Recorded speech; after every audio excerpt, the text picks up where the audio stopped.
speaker with us is Dr. Nandini Vaz Fernandez, head of the Department of Zoology, in revising the handbook of evaluation at the college and has played a very active role in the IQAC as well. Today, she will speak about problem based learning as a tool of learning and evaluation, and specifically, she will be focusing upon the point 2.3.1, that is student centric method. I welcome you, ma'am. A very pleasant evening to all the participants. A quick glance as to what we are going to actually speak on or focus on today is with respect to the criterion 2, teaching, learning, and evaluation. So I'll just start sharing the screen where we are going to.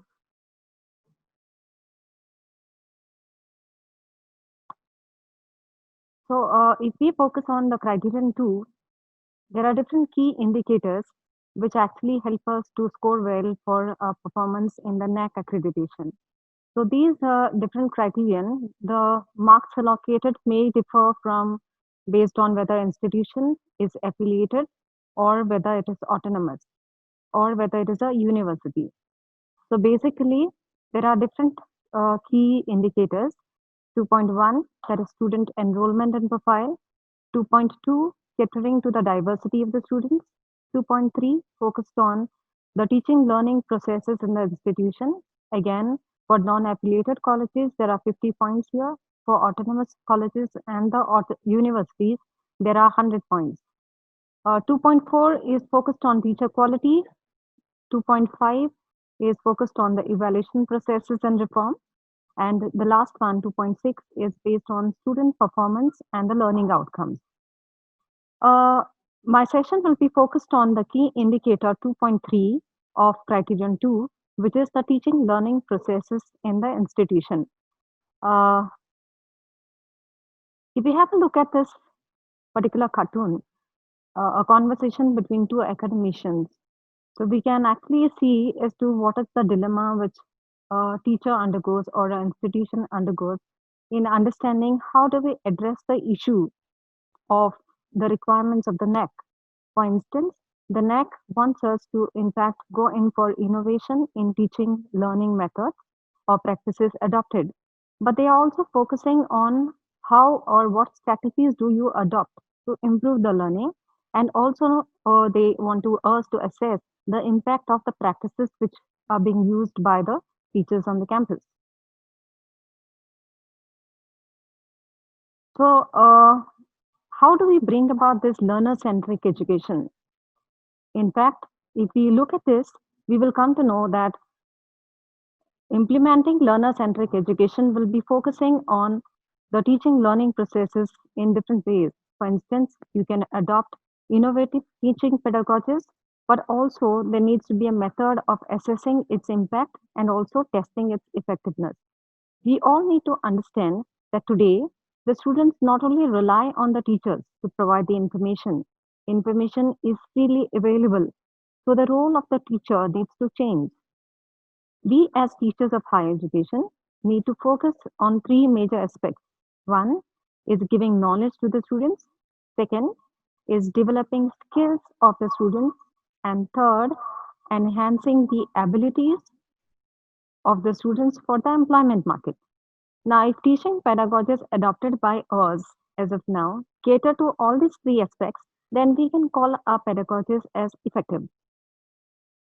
Now, since NEC emphasizes on learner-centric education, the task before us is how do we do that? I will just give a brief session on how we have done that in Parvatibai Chogle College in Goa. I will briefly discuss the strategies which we have adopted to promote learner-centered education on the campus of Parvatibai Chogle College. Now, the major focus which we laid on was on these three aspects. That is the resources. Second is the teaching learning pedagogies. And third is the evaluation modes used. Now, what are the resources which you make available to the students and the teachers on the campus? Is what is more important. Second, is the teaching learning pedagogy used catering to different types of learners on the campus or not is another aspect which we need to consider. Also, are the assessment modes which are used giving a correct picture of the student's learning or not? There is a third aspect which we need to look into. So each course faculty, in fact, needs to cater to the different types of resources which a student may require for his or her learning. These need to be available in the library on a digital platform, which is accessible to all the students. Lecture presentations, videos, ebooks, journals can all be supplied to the students, and teachers can even design their worksheets and provide links to open courseware. So this is a slide which is summarizing, all the different types of resources which a teacher can share with the students to enhance their learning. Now, another challenge before us is creating an innovative learner-centric environment. So when the education now is focused on making the education learner-centric, how is it that we do this? So it is also vital to understand that the environment which is created should be also conducive of having a learner-centric environment. For this, we have focused on three major aspects. One is the learning environment. Second is concentrating on the teaching learning pedagogies.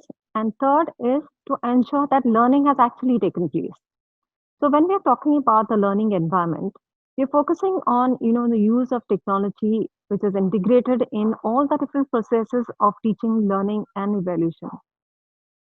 So the major emphasis may be on the learning management system, also on developing an infrastructure which is going to enable the teachers as well as the students to use the ICT based learning. The campus needs to be Wi-Fi, and in Chogle College, we have also started a center for teaching learning. For bringing about effective teaching learning, we have experimented with the different types of teaching learning pedagogies. And most of the teaching learning pedagogies, which are focusing on higher order thinking, are being promoted on the campus. One very important thing is that when many teachers are experimenting with a lot of methodologies, it's important to standardize the procedures. And therefore, the Chogle College has prepared a teaching learning handbook wherein every protocol is clearly defined as to what it means, how it is being done, and so on.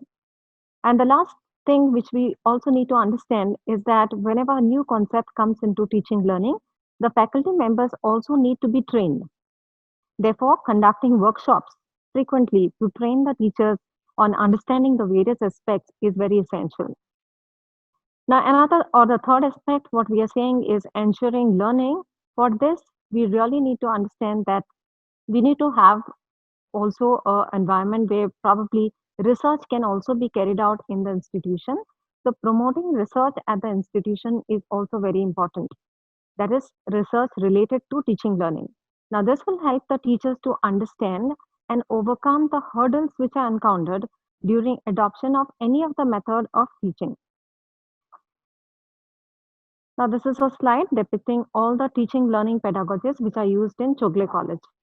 So we have different strategies which are adopted by the teachers, and these are the interactive teaching methodologies which focus on or which are mostly what we say as learner-centric methods of teaching.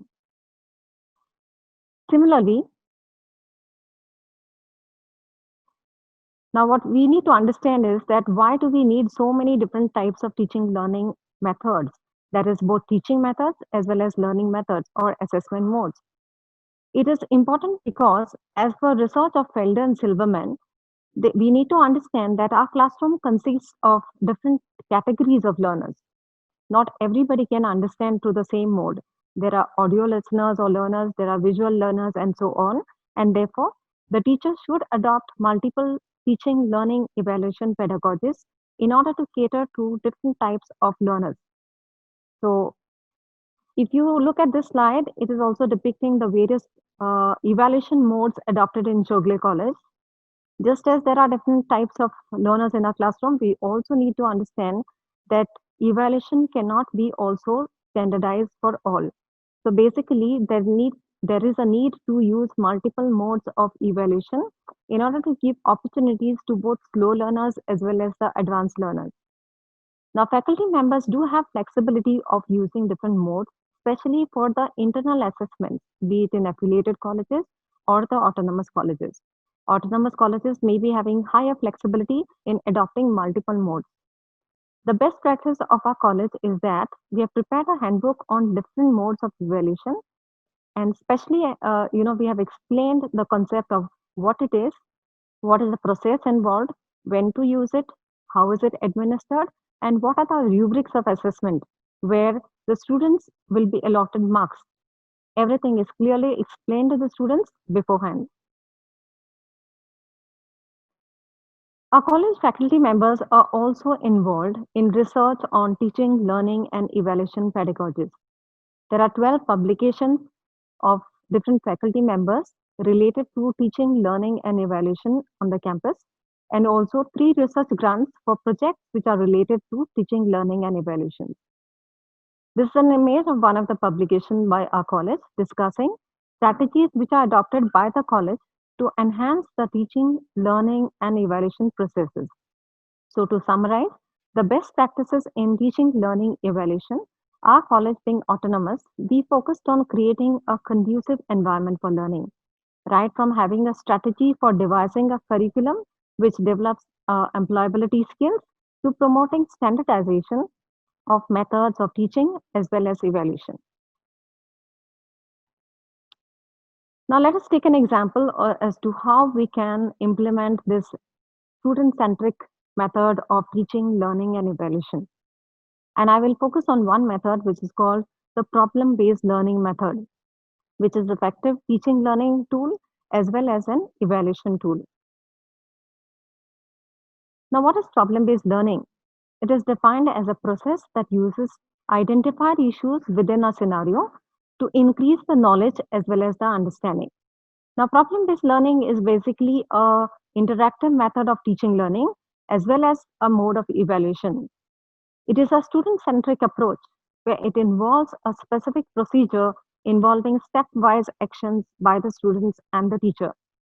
This problem based learning is a student centered approach wherein the student is given a particular activity to be done, when they will solve it. That is a open ended or real world problem, and they will engage themselves into a self directed learning process in order to come up with a conclusion.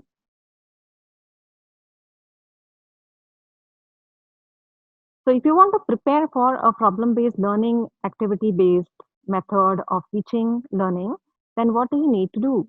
The first step which we need to focus on is orient the students for understanding how to execute this particular method of teaching learning.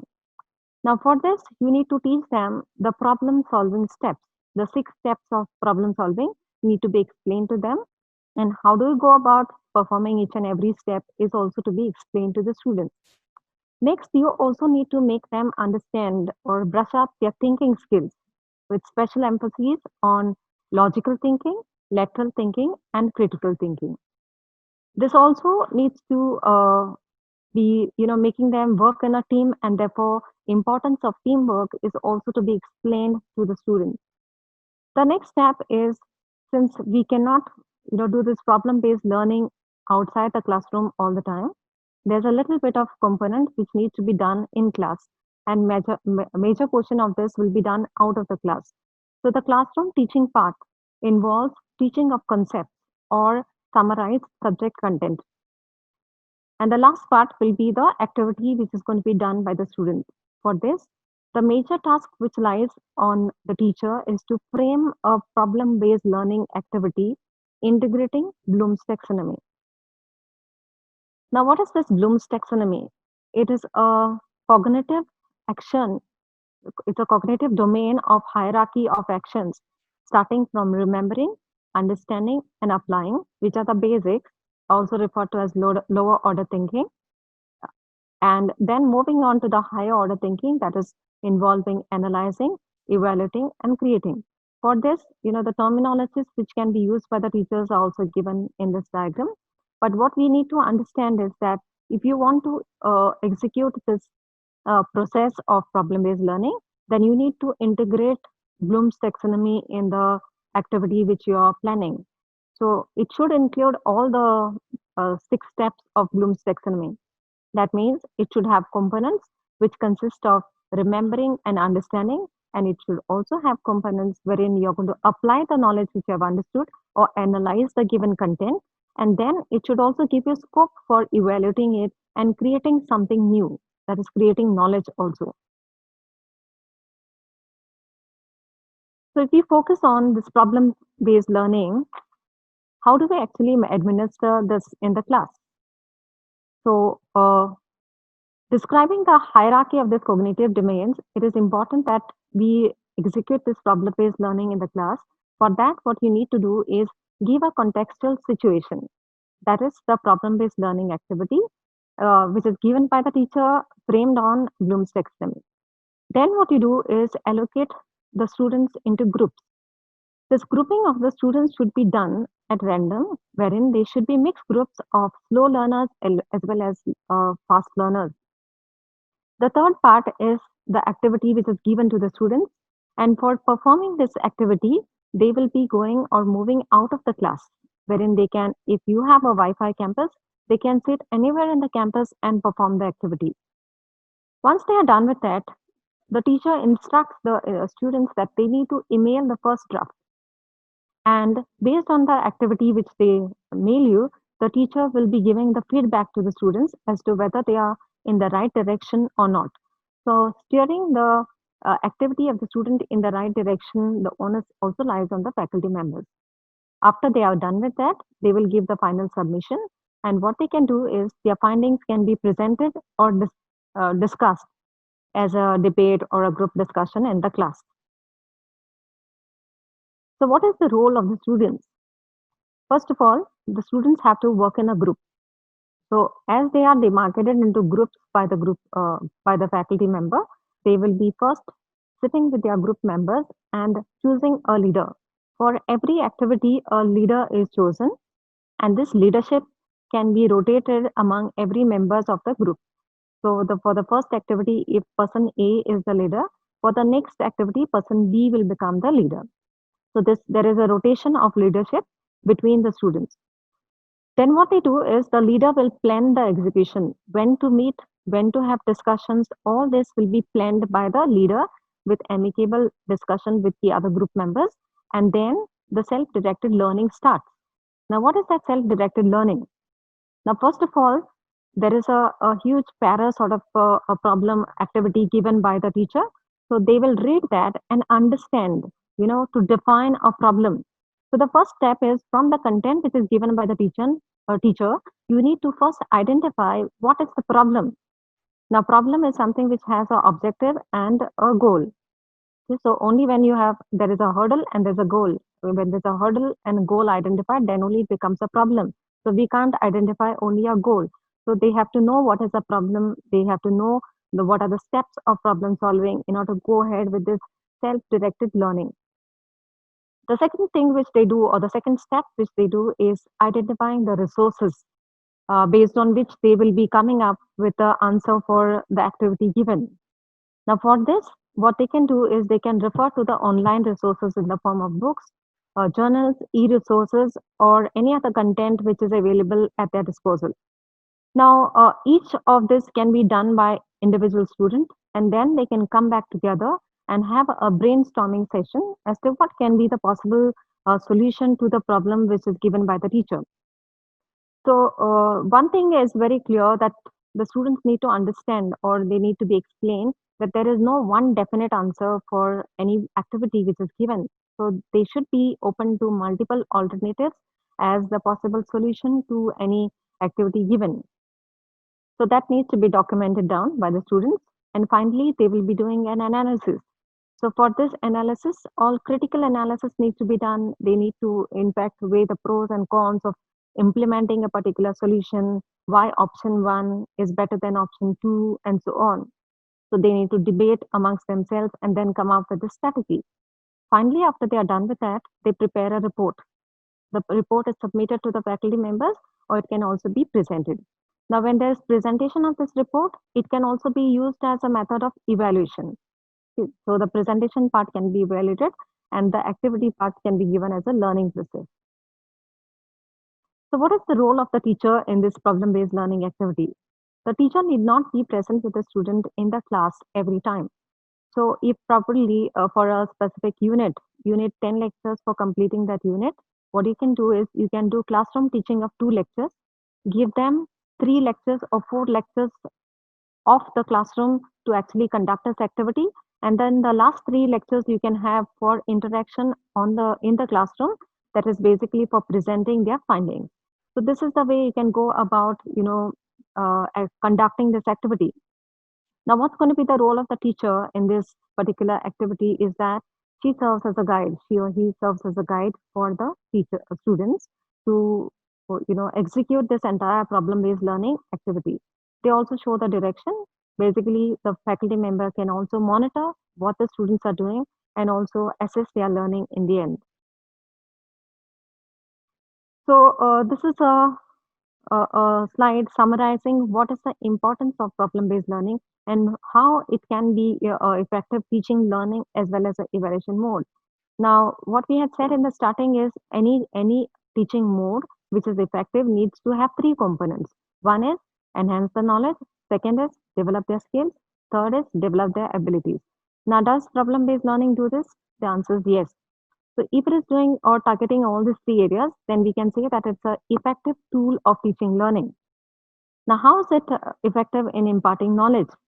Now, first of all, this problem-based learning gives a self-directed learning approach. It strengthens their depth of the knowledge which they have and also tests their understanding of the knowledge. Secondly, it develops skills in the students, especially critical thinking, writing skills, communication skills, as well as research skills. In certain areas where the students really need to find a solution, they can also supplement it by an experiment or an online survey and so on, and add it on to their findings whenever a problem-based learning activity is given. So their research skills are also enhanced, and since they have to work in a group, their social skills are also enhanced.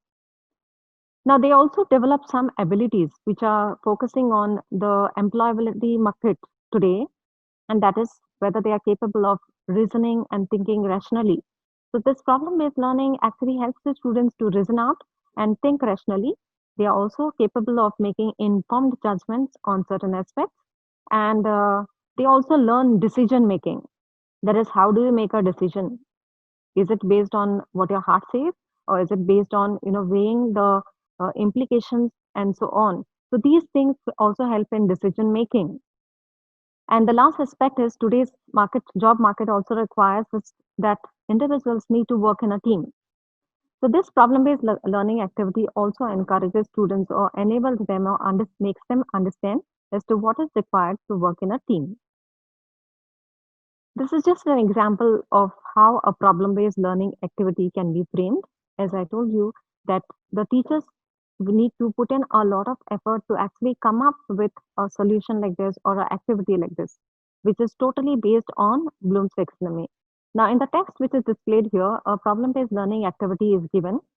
It has component in black, red, and green. The black part is focusing on the first 2 parts of Bloom's taxonomy, that is the first 2 levels of understanding and remembering. The second one, the red component, is focusing on the next 2 levels of Bloom's taxonomy, that is analyzing and applying. And the green part, if you actually see, it is focusing on the last or the higher order thinking, that is evaluating and creating. So this is how problem-based learning activity can be framed. Now, it's very important that, whenever there are many colleges who must be adopting so many different teaching, learning methods, this is one of the examples from our college. But in your institutions, you must be practicing so many different modes. But what next expects from us is that we need to document it. So documenting it as a best practice of your institution, of your department, is very essential. Now, many of us, we practice it. So what you can do is put it in this format, which is given by the NAC as a best practice format. And this is just one example of how we have showcased the problem-based learning as a best practice. So put the title of the practice, give the objective, When you give the objective, then you can tell the context of that, how the practice is done, then give an example of how you have done that in your institution. Then you can put the screenshots of how you have actually given the activity and what students have answered and so on, and also give the evidence of success. So if you have any publications related to that, you can do that. If you have no publication, you can think of going in for publications based on all the experiments which you all have done in your institution. So this is how you can portray your best practice in the form of teaching learning. Now, whenever you implement anything new, it's not easy to, implement without much difficulty, but there are some challenges which you may be facing, especially when you're implementing problem-based learning activity in your institution. If you want to do this, I just listed out some pointers which a teacher may come across, or these questions may come in your mind. For example, framing a good problem-based learning activity is really a challenge. It's a challenge which probably, becomes better and better as you move ahead with times, especially when you are acquainted with the different levels of Bloom's taxonomy. So it is very essential for a teacher to understand Bloom's taxonomy intensely.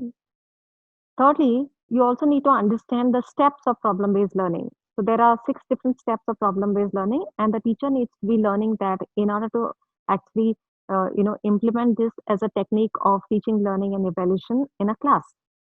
Now, for this, what the institutions can do is conduct workshops for the teachers to understand that.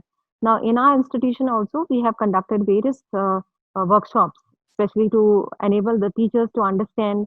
We give them one method, and then when they start practicing, they come across some difficulties, and we orient them again by another workshop to address these issues and so on. So, another aspect which we can come across is, what if I have a large class? If you have a large class, there are no issues, because what you are doing is you are basically conducting a concept class with a large number of students in the class, but thereafter they will be divided into groups. So the students will be working in groups, and you need not monitor them all the time. So if they email you whatever they have done, so that issue can be addressed. Now, when do you use problem-based learning? Is it something which you can do in your every lecture? The answer is no. So teacher teaching a course has to sit down and really ponder as to what do I, or which aspect of this uh, component or the course which I'm teaching can be, say, taught to the students using the PBL. So when you're doing this, you can actually take in the component which is application based. So if you are teaching something wherein there is an application, then you can give that component as a problem based learning component. Now, this problem-based learning component is not only a teaching tool, but it can also be acting as an assessment tool.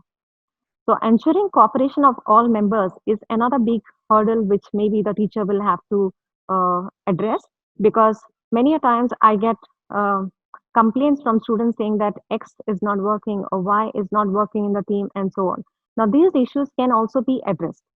Yeah, so there are some things which can be, handled from the teacher's level, because there are a lot of techniques which can be adopted in order to, address these issues of non-cooperation of members and so on. But basically, from my experience, I'll tell you that the students really enjoy this, and many of my students who have gone for higher education abroad, they have told, or they have emailed me saying that this problem-based learning technique, what we adopted in the Chogle College, is similar to what they do abroad, and it has really helped them to actually become critical thinkers and analyze things rationally and so on.